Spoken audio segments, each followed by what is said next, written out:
Hey everybody, I'm Tony D from Tony Theming Channel, and I'm in a great mood today for so many reasons. I'll get to one of the many reasons right now. It is officially 60 years since Revolver came out in the UK and the US, I believe. A classic Beatles album. Many listed as the greatest Beatles album and the greatest album of all time. I'm very much I'm very much mixed because it's incredibly difficult to rank Beatles albums, which is why I have about 4 or 5 different albums tied for first. I mean, for me, Pepper is so important and sentimental because it was my first Beatles album. And I guess next would be Abbey Road. And then maybe Revolver third, or the White Album, and then Rubber Soul. But basically, they're all tied for number first. Number first. What am I saying? So I'll give you some backstory. I was 12 when I started collecting Beatles albums, listening to the Beatles albums intently, all the time. And I'm quite certain Revolver was one of those that I got when I was that age. And I can tell you that the first track on the album, no, the second track on the album, Eleanor Rigby, that was the song that I heard on the Beatles 1 CD when I was 11 years old or so. Or maybe I was 12. It's all blending together. But anyway, Eleanor Rigby was the Beatles song that I heard on the Revolver CD when my dad was playing it. That made me realize, yes, this is the band for me. Yes. Because Eleanor Rigby is a song all about an old woman and an old man who are both very lonely. And that appealed to me as a youngster who didn't want to be a Beatles fan. They were just all about those innocent love songs from early on in their career. This song, Eleanor Rigby, appealed to me as somebody who felt lonely and wanted to listen to music that appealed to the lonely person. But anyway, I will say that a lot of the songs in this album did not make much sense to me as someone who was just 12 years old or 13 years old. I had absolutely no idea what in the world Tomorrow Never Knows was about for so many years. And I've always been somebody who listens to the lyrics of songs first before really paying attention to the music. Because, growing up, the instrumental part didn't do much for me. It was the lyrics that did it for me. So Tomorrow Never Knows, unless I know that it's about an acid trip, I have no clue what those words mean because those words mean nothing unless they're about an acid trip. I mean, maybe they could apply to other things, but they don't mean much. And please excuse the fan noise above me. It's as hot as a toaster in Chicago over here. But Tomorrow Never Knows, I did not understand what it was about. I didn't know what the Void was. I was too young to see the Domino's commercial with the Void. However, I will say, For No One, I always listened to the song For No One, knowing that it was Paul foreshadowing his relationship with Jane Asher ending. I feel like Paul wrote that song knowing that his relationship with Jane Asher was just dead on arrival. It was a loveless relationship. I always thought he was writing the song with that in mind. And so many great stories about that song For No One. They had a horn player named Alan Civil played the French horn solo, and he just saw the title and he thought it said for number one. And of course, Paul and the other Beatles didn't know how to read sheet music or annotate it. So Paul had to tell this guy, Alan Civil, how to play the solo the way he wanted it by just humming it, which is really funny, really funny. Yeah, and Taxman, listening to that in 2003 America, I didn't really know what the context was in England because, of course, in England they had about 98 or 90% tax rate for pretty much everyone. Well, not everyone. It was for the richest of the rich people. It was, and George Harrison was mad about that because even though we love the Beatles and they were the most incredible artists of all time, let's be honest about the fact that they also loved the money they got from the music they made, and they were greedy too. Paul being, I'd say Paul was the most greedy of those because we know about how in the '80s he got that contract to get more residuals from the Beatles records than George and Ringo, and they were furious about that. But anyway, that's a different story. But yeah, that's what Taxman is all about, and it is ironic that this very rich millionaire is singing about how terrible the tax system is. But yeah, Taxman, there are great stories about that. According to Barbara Rodriguez, the author of this book. Oh wait, it's the wrong book. This book, Revolver, How the Beatles Reimagined Rock and Roll. According to him, um, the chorus in Taxman, the way they shout, Taxman, Taxman, Taxman, Taxman. According to him, that was them being inspired by the theme song to the Batman TV show, which was just a year before this album. And also, I'll mention a somewhat sad fact that that superb guitar solo in the song Taxman. People assume that was George way back when, but actually it was Paul playing that. And I think I read a story somewhere that George was talking to, might have been Stephen Stills or David Crosby, and they asked him about that guitar solo, and he had to tell them, "No, that was Paul, it wasn't me." And I just feel so bad for George, really, I do. You can tell if you see the Get Back documentary that he felt insecure about his guitar playing because he compared himself to Eric Clapton, saying, "Oh, I can't improvise guitar solos like he can," which is true, but you know, is it really better to improvise guitar solos in a jam than to think it out methodically? I prefer the methodical person, to be honest. George shouldn't feel insecure. And God, Taxman, George had such a way with words and with like opposites in songs. That's what Old Brown Shoe is all about. It's contrasting opposites. And Old Brown Shoe just plays with language so well. Declare those pennies on your eye. If you take a walk, I'll tax your feet. I'll tax the heat. Again, just brilliant use of language right there. Uh, and I do want to say that Paul's guitar solo in that is just so well done. It's so superb, so phenomenal. And there's a little bit of that guitar solo that kind of sounds like it's a drone instrument. I mean, not a drone instrument. What am I saying? You know, the way it drones on is similar to a sitar a little bit.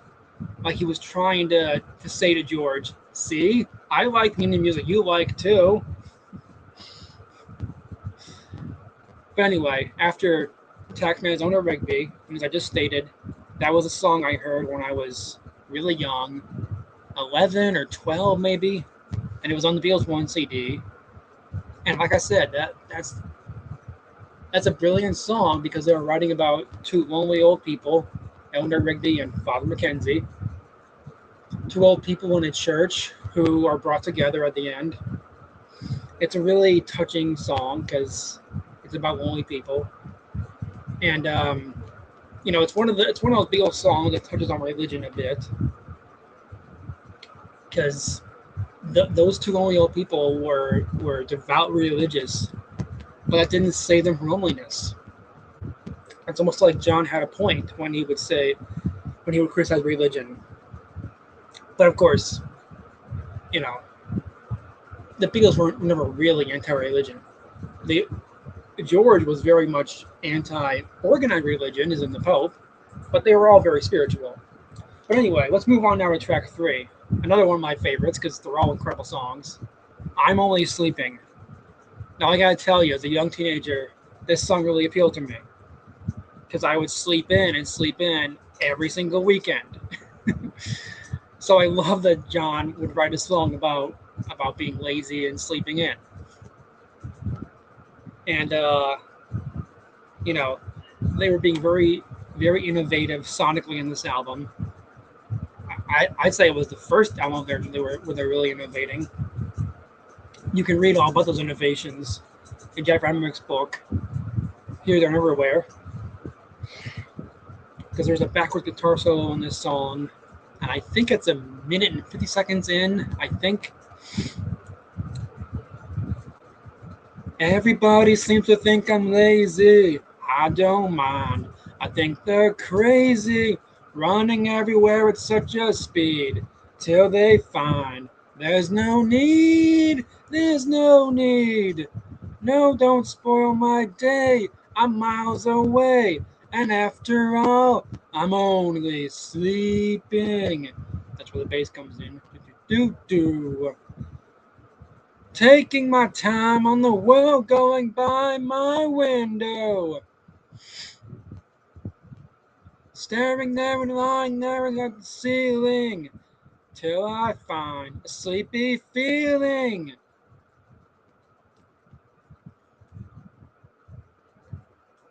Uh, as Maureen Cleave said, the journalist who did interviews with all 4 of the Beatles in '66, she said John Lennon was the laziest of the 4 Beatles, and said he was the laziest man in England. That definitely checks out, because he was the one who was so addicted to television. Another thing I can relate to, that he would just get high on LSD and just watch telly for hours and hours. That's one of the great parts of that documentary about John Yoko in '72. How they were just watching TV all the time, and that's how they learned about current events. I think that was in the One-to-One documentary. So well done, that film. So well done. And then we get to the second song on the album, written and sung by Mr. George Harrison, Love You To, which again, one of those weird song titles because the words Love You To are not in the lyrics anywhere. And that was after his first ideas for the title, Laxton Superb and Granny Smith, were rejected, rightfully so. Anyway, Love You To is a brilliant track, brilliant song, and it explores his exploration into Indian music and philosophy.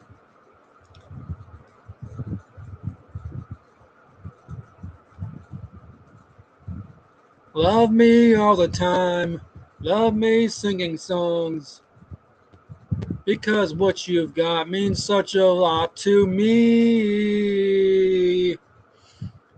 You don't have time to hang a song on me, sign on me. I'll make love to you if you want me to. A lifetime is so short, a new one can't be bought. And it's one of the 5 Beatles songs where not one of the Beatles is playing any instruments. It's all indie musicians playing various string instruments, I believe. It's beautiful. He's really touching on the fragility of life, I would say. You don't have time to hang a sign on me basically means, there's no point in putting a label on me, because he hated that the media would put the labels on the Beatles, as in the quiet one, the cute one, the smart one. Even though that was very true about George, that he was the quiet one compared to the others. He always thought it was a great joke to call him that.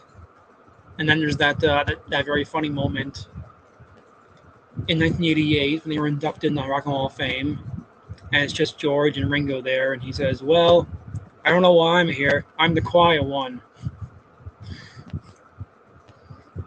It's really a great song about rejecting nihilism and living in the moment here today. Love me while you can.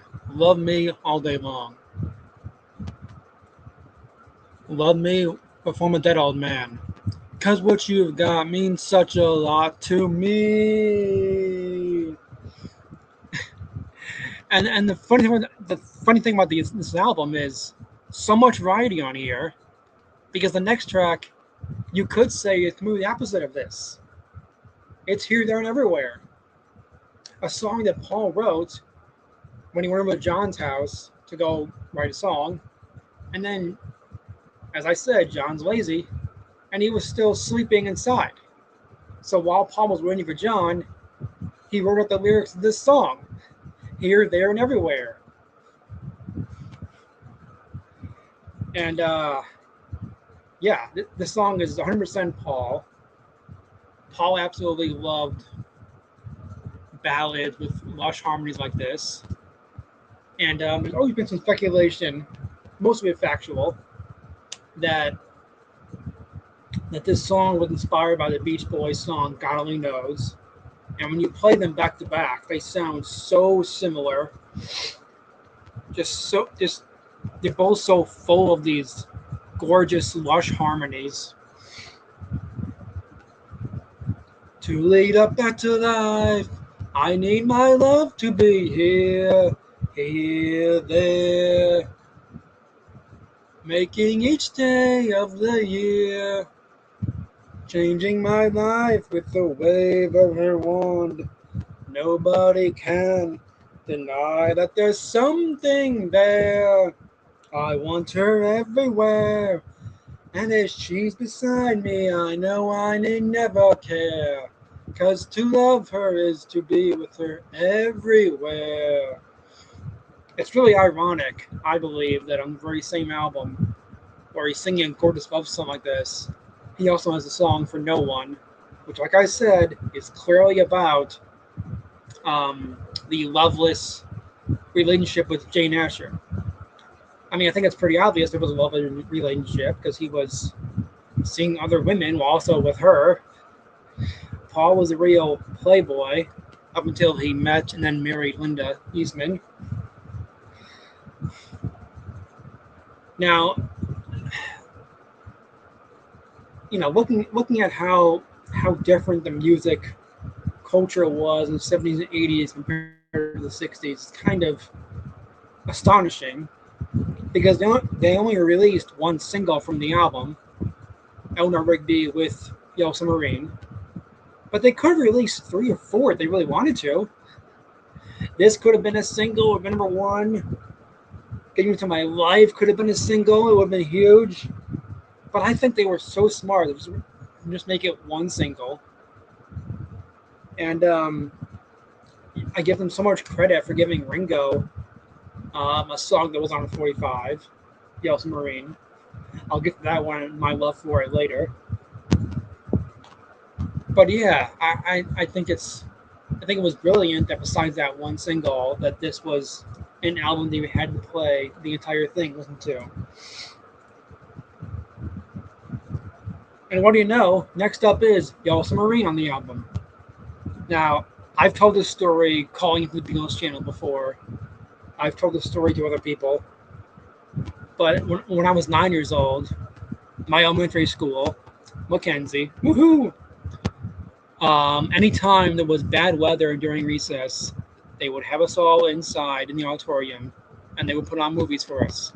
And there was one day when I was 9 years old when that movie was the Yellow Submarine movie. Now, for some reason, I got there late, so I didn't see the opening of the movie. Probably missed the first 10 or 20 minutes. But I was mesmerized by every single part of that movie. And then what do you know? Later that same year was the Beatles 1 CD, which my father got and played in the car all the time.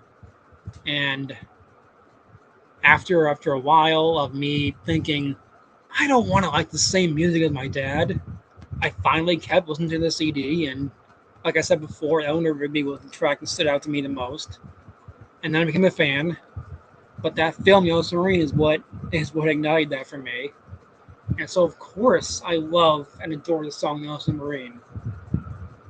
Again, it was really it was a perfect song and perfect film for a 9-year-old. But that film is perfect, and the song is perfect for someone of any age, really. It's yeah, it's all about a man who was telling tales of traveling in the sea in this magical yellow submarine. What better kind of fantasy is there for a young boy or girl? And when we got the Revolver box set 4 years ago, we were treated to a little demo that John Lennon did, where he was singing the early version of the song, but it was rather sad. Where he sings, "There was a man who would travel the sea. It was very sad, very sad." I'm forgetting the lyrics, but yeah, it was a very sad first draft of this song, which you don't expect from this.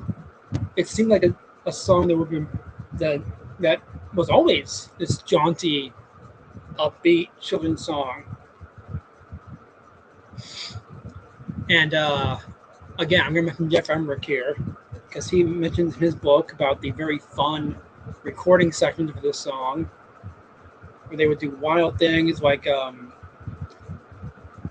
get a little glass of water and then a little bubble in it to make the sound effect. Yeah. There was a man who I once knew in a town, and he told us of his lives in the yellow submarine.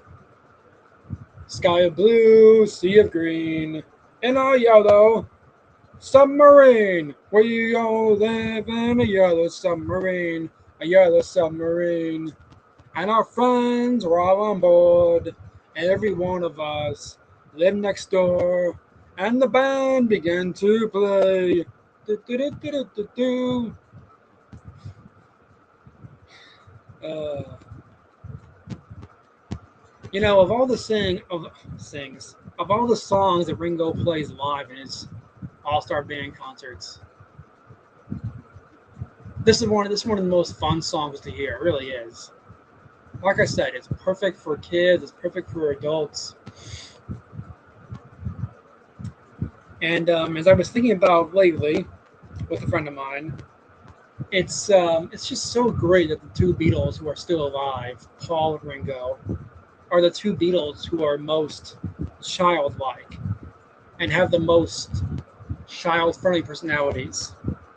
Because I cannot say that about George or John. No offense to them, but yeah, Paul and Ringo are the ones who would sing more simplistic songs for kids.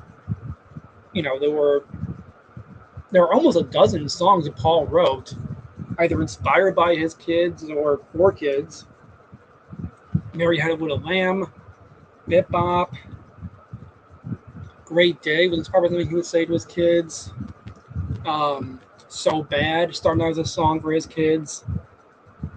And then he made short films for children that were animated. And of course, so many from Ringo. You know, on his birthday last month, he did that concert, and at the end of it, children got on stage, and then they sang "Choose Love" with Ringo, and it is a song with simple lyrics because it's about peace and love. But yeah, that's one of the hallmarks of the Beatles, really. These humanist statements that humanism is a philosophy. I'm not sure it's a political philosophy.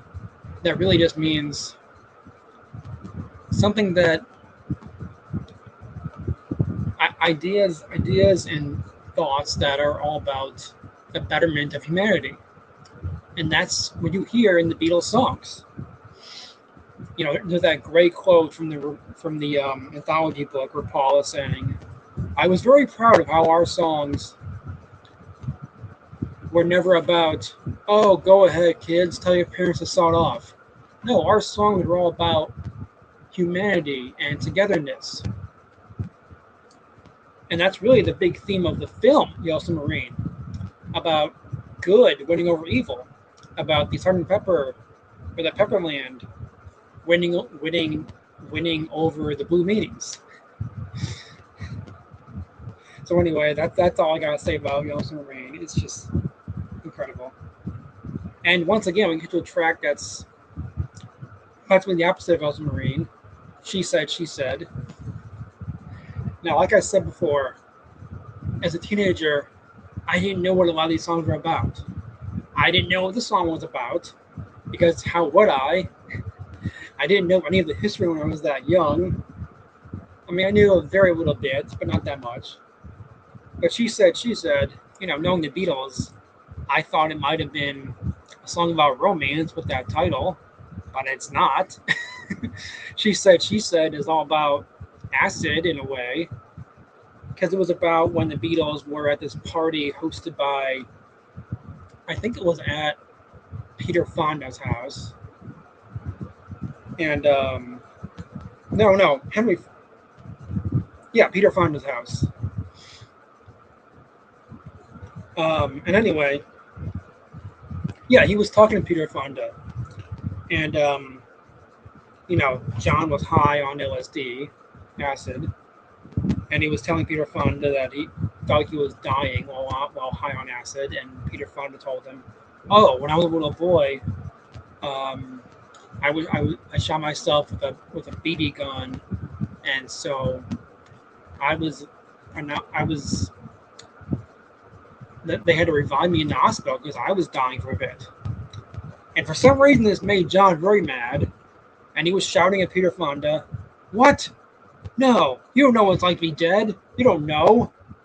And then he wrote this song based off that. She said, "I know what it's like to be dead, and you're making me feel like I've never been born." She said, "I know what it's like to be dead." And it's one of so many examples of the Beatles taking this very odd story and then making it into a song like this, which is not selling it's about acid, but it is. I mean, yeah.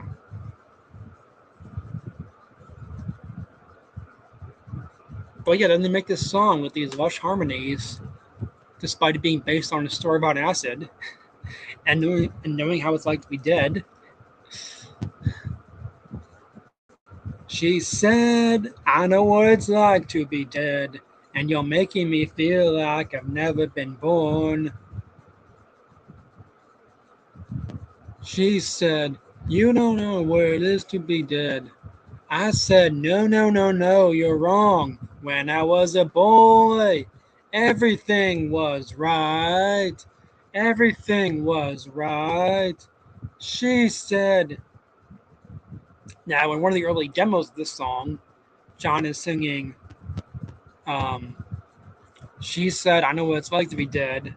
You're making me feel like my trousers are torn." And I'm so glad that he changed that lyric. And that's the end of side one of Revolver, right there. That's the end. Then we flip it over, get to side two, and once again, a song that is completely different, as Monty Python said. And that's "Good Day Sunshine" from Paul. Now, I can tell you for a fact that that Paul was influenced by the song "Daydream" by Lovin' Spoonful from I think it was just a year earlier. Was the song beautiful song? What a day for a daydream, and you can go walking in the park. I'm right back.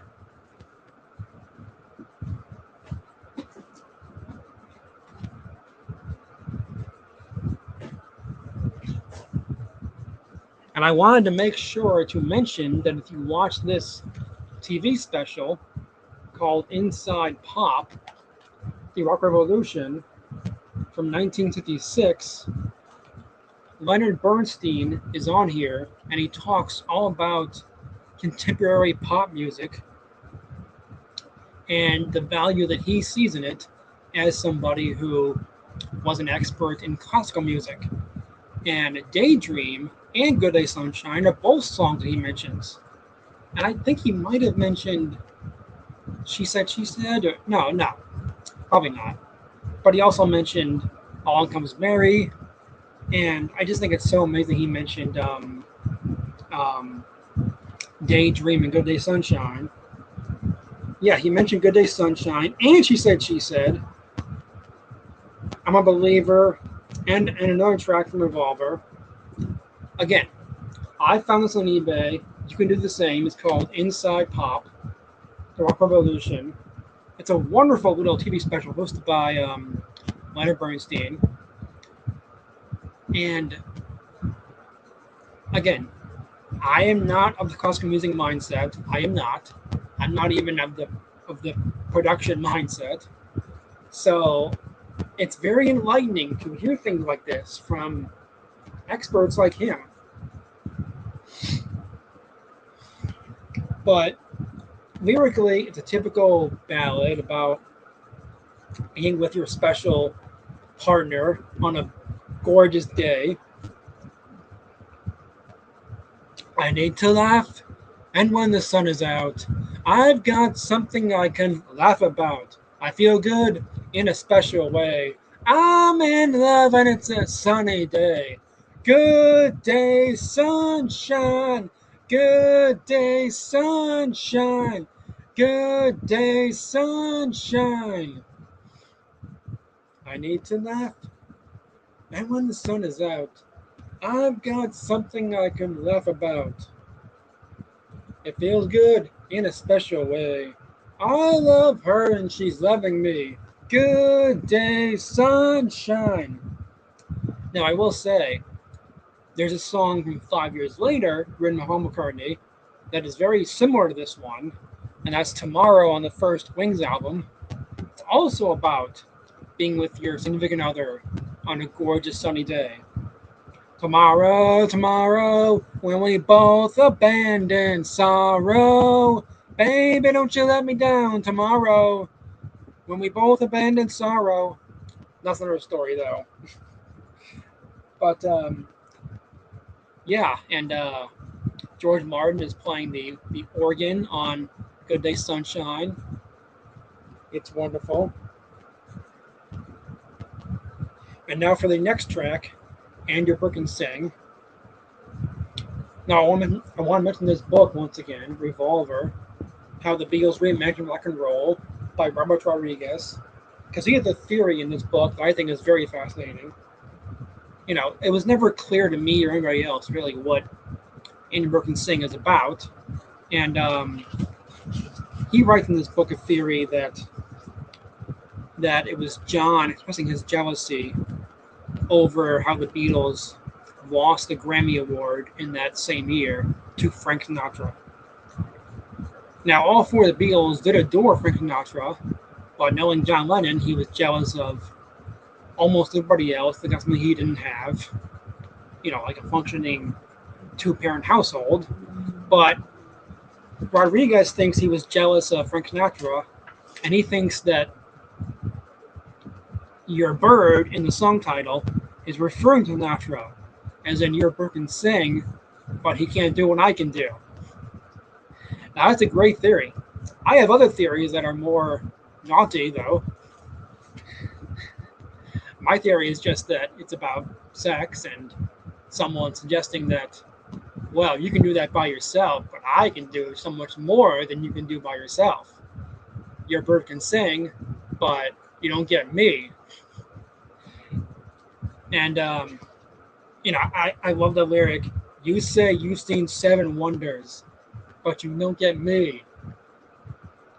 You know, in '64, the Beatles were with Bob Dylan in the Marco Hotel, and they got high on cannabis. and Paul wrote down something he thought was quite insightful, and then it just said there are 7 levels. So it's funny to me how 2 years later they write this song with their "You Say You Sing 7 Wonders."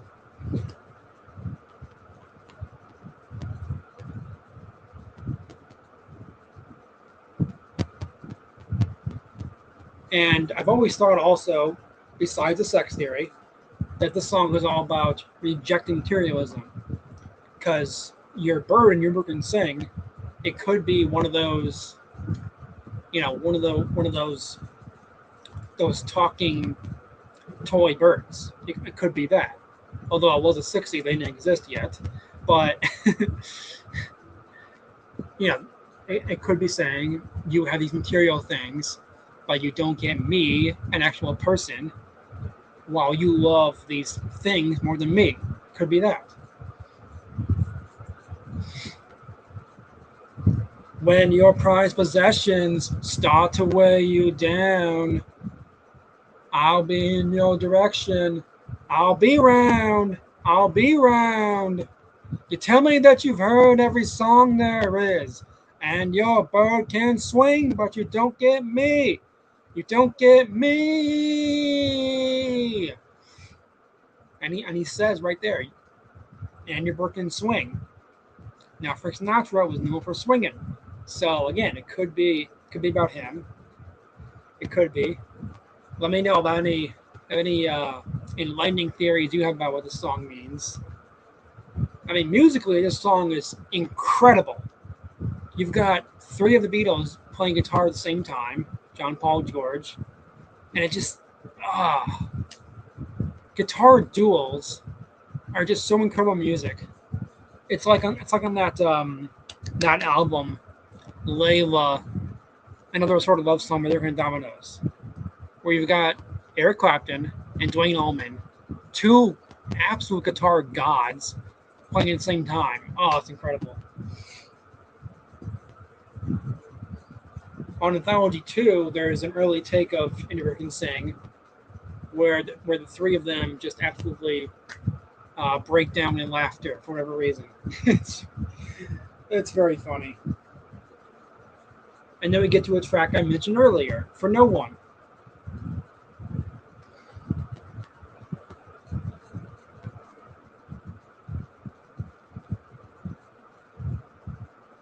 Your day breaks, your mind aches. You find that all their words of loneliness, no, you find that all their words of kindness linger on when she's not there. She makes up, she wakes up, she takes her time and doesn't feel she has to hurry. She no longer needs you, and in her eyes you see nothing, no sign of love behind the tears, a cry for no one, a love that should have lasted years. You stay home, she goes out. She says that long ago she knew someone, but now he's gone, she doesn't need him. And in her eyes you see nothing, no sign of love behind the tears, a cry for no one, a love that should have lasted years. And of course, there's the aforementioned French horn solo that is lovely. And in terms of the Beatles on this song, it's just Paul and Ringo. And I believe Ringo's playing the brushes on the drums. The drum fills aren't that loud, but they're there for sure. Like I said earlier, even when I was 14, 15 years old, you know, I had read maybe 2 books on the Beatles. I knew about Jane Asher and Paul. And based on these lyrics in this song, to me, it's just obviously he's singing about his own love life and his loveless dalliance with Jane Asher. And yeah, it's just you would think he would have just broken up with her when this song was written, but he stayed with her for appearances mostly because they didn't see much of each other. And then, of course, in '68, she caught him in bed with another woman. I think it was Maggie McGivern. or Francine Schwartz. No, I think it was Schwartz. Yeah. But anyway, that's all there is to say about that one. And next there was, of course, Dr. Robert. Um, I think it was about Dr. Fryman, a doctor who would dispense um, pills with LSD to people like the Beatles. But I could be getting that wrong. But anyway, it's a fantastic song. Me, my friend, I'd say you'd better call Dr. Robert. Call any time or night, Dr. Robert. He'll pick you up from his magic cup, Dr. Robert. You're a new and better man. He'll do anything he can, Doc Robert. Well, well, well, you're feeling fine. Well, well, well, he'll make you, Dr. Robert, Dr. Robert. Again, very clever to subtly have a song there about pot. Yeah. Again, it is vague because you can't tell from the lyrics it's about drugs, but it's kind of pretty obvious. And I kind of doubt that the young men and ladies listening to this song back in the '60s knew what it was about because they were so innocent. Yeah, it's got beautiful harmonies. It's just, I love the guitar on this one from George. I absolutely love it. I adore it. And I love the next song. I love it. Yes, I love it.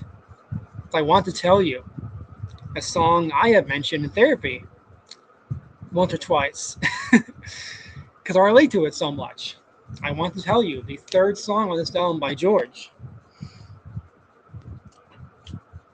I want to tell you, my head is filled with things to say. But when you're here, all those words they seem to slip away. And the piano goes like this.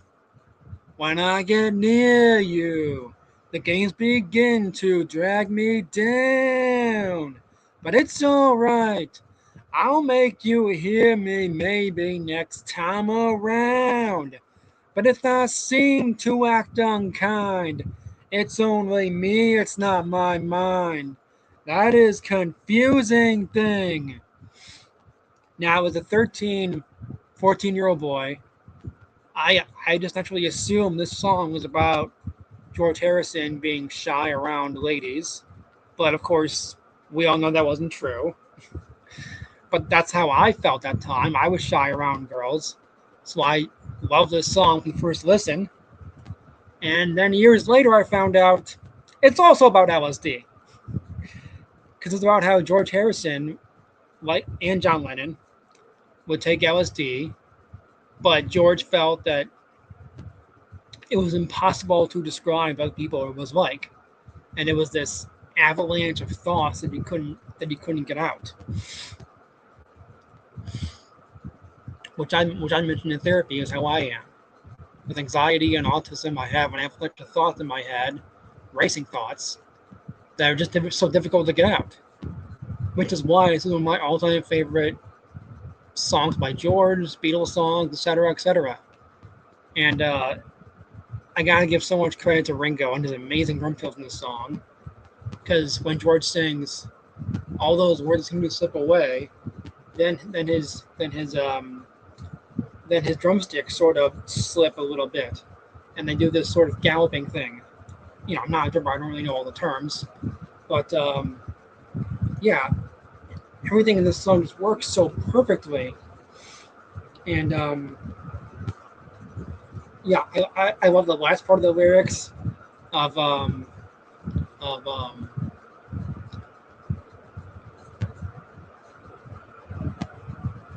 if I knew you well, I could tell you, maybe you'd understand. I've got time. I've got time. Again, the Beatles were so just brilliant geniuses on harmonies, on lyrics, on the music, on the production, everything. And all four of those things just come through brilliantly, fabulously on this album. On this song, especially, I've got time, but I don't know when. Oh, and like I said, I always related the song so much as such a shy person with anxiety. All right, and now to the next song, also inspired by drugs. Got to Give to My Life, which again, I was 13 years old playing this on an iPod, and I thought it was a love song for a long, long time. And then I much later found out it's about Paul's love for pot. Paul, you sly one. I was alone and took a ride. Didn't know what I would find there. Ooh, did I suddenly see you? Ooh, did I tell you I need you every single day of my life? You didn't run, you didn't hide. You knew I wanted to hold you. And there may come a time when I want to fold, fold you. Ooh, did I suddenly see you? Ooh, did I tell you I need you every single day of my life? And then the horns come in. Got to get you into my life. Oh. Now, something I read in this book, Revolver, how the Beatles reimagined rock and roll by Robert Rodriguez, is that in their planning stages for this album, they considered recording it at Stax Records studio, which I think is in Texas, in America. Maybe it's no, it's Memphis, I think. Yeah, because they love the R&B sound, and they wanted an R&B sound for this album at first. And this song has a very R&B sound with the horns in it, and that's why it's no wonder that 10 years later, the group Blood, Sweat, and Tears covered this song on a single, and of course, magically, it was a top 10 hit. The Beatles were a hit in '76, sung by somebody else. It's amazing, isn't it?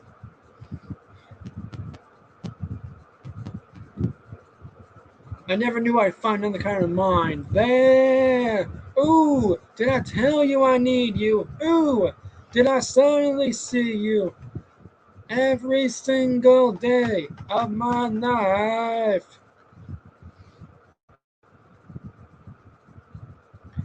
It's a song that Paul's been playing live in concert for I don't know how, I'm not sure how long, at least the past 21 years. He may have started playing it live in '89. I think it was back then, but I can look it up in my book over there. Eight Arms to Hold You book, where they have information about literally everything John Paul Ringo did from '70 to 2000. But yeah, it's just so funny because I would play the song as a teenager and think about how it relates to girls I fancied, how I wanted to get into my life, obviously. But but then I found out it's not about any person. It's about Paul's love for the planted pot known as cannabis. And once again, the final song on the album, Tomorrow Never Knows, also inspired by drugs, LSD. This song was inspired when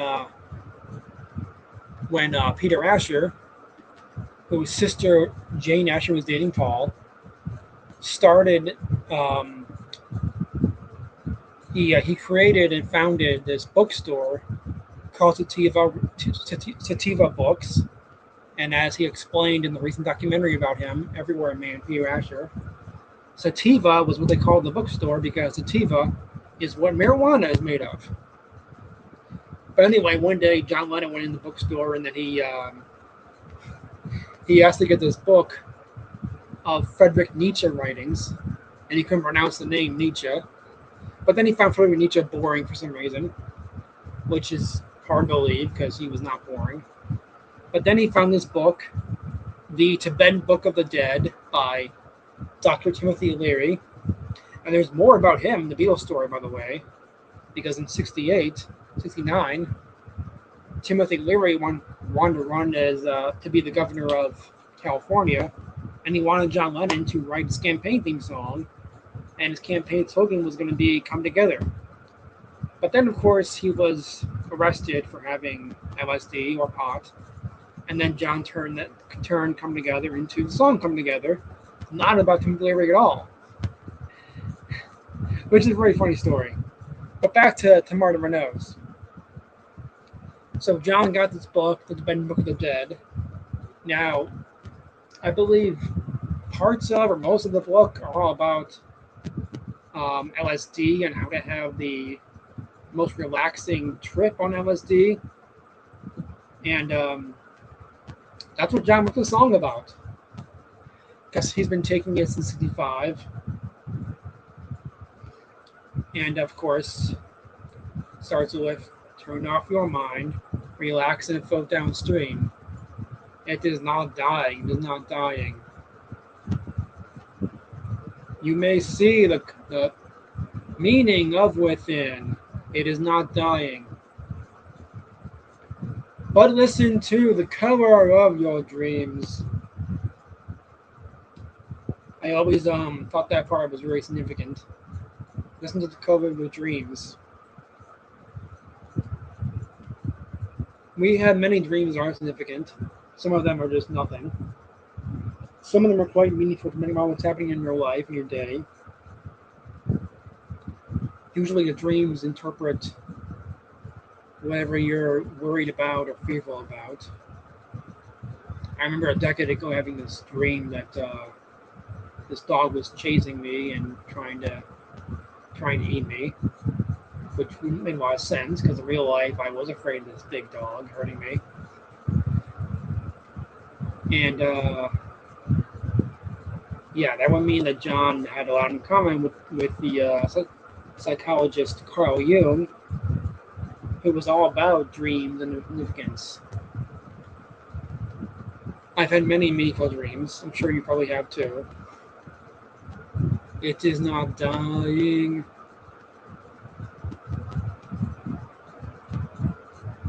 Yeah, the very first title of the song John chose was "The Void." And like I said, as a teenager, I played this song for so many years, having no clue what the lyrics were about. And thinking, what in the hell does this mean? What does this mean? I also didn't understand what exactly Norwegian was about, because back then I was so innocent about drugs and about sex, which makes up about 20% of the Beatles catalog, possibly more than that.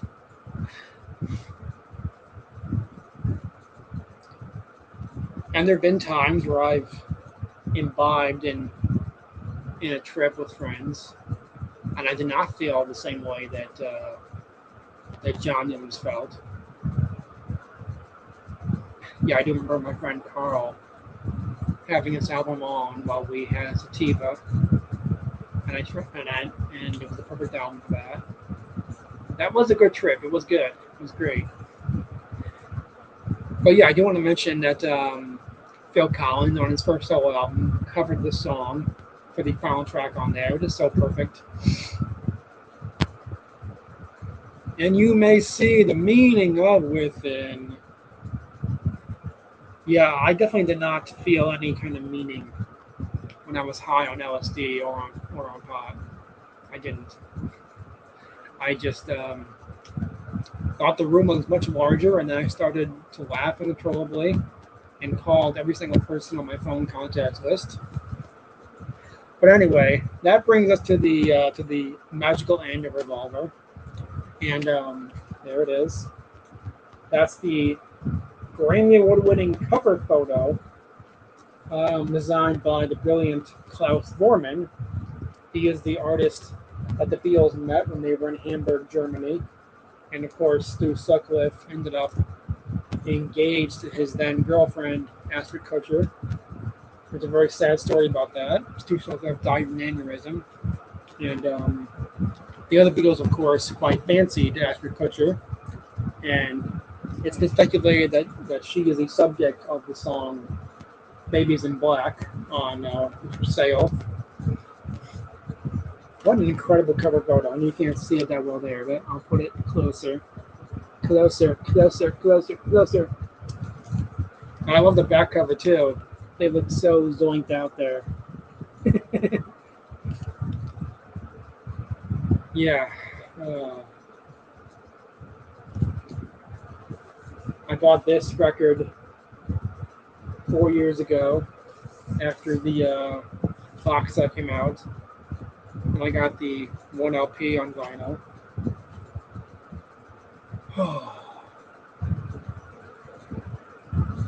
And yeah, those are my thoughts. I think I said it all right there. I remember 10 years ago at the Festival of Beatles Fans, we discussed this album, and I think it was Al Sussman who mentioned that in America,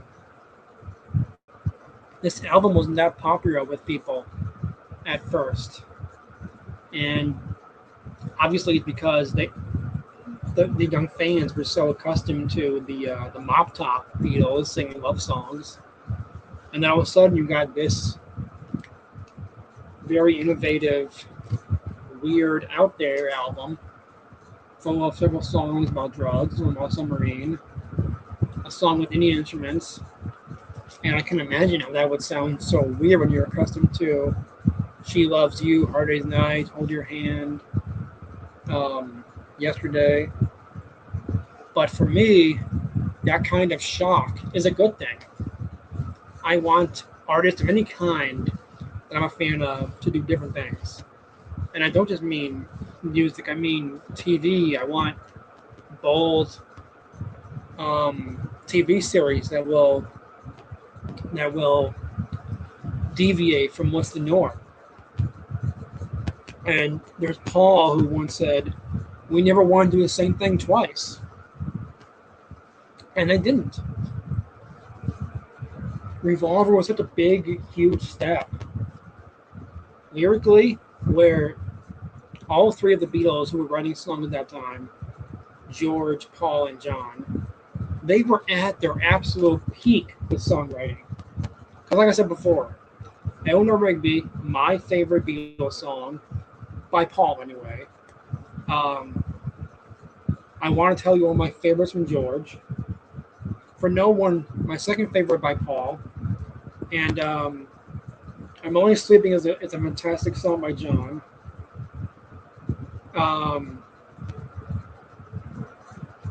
Anyone Can Sing is just brilliant.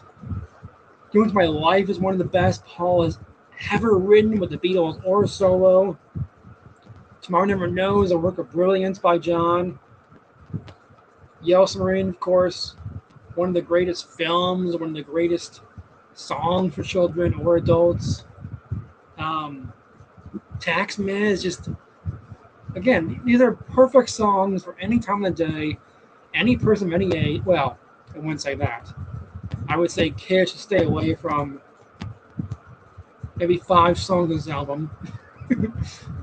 Don't tell your young child what Tomorrow Never Knows is about. Although I just told you earlier.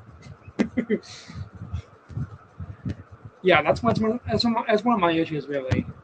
I always find it so jarring when I found out the young kids are fans of the Beatles. Because so many of their songs are about drugs and sex. But these young kids don't know what those songs really mean. Anyway, I'm going to wrap it up there before I pontificate for 2 hours. Happy 60th anniversary to the album Revolver on August the 5th, on whatever year this is. I've been a fan of the album since I was 12 years old, maybe 13 years old. Huge fan, huge fan. Let me know. Let me tell me about your praise and your love for the album in the comments. Thank you very much. And I'm going to sign off here.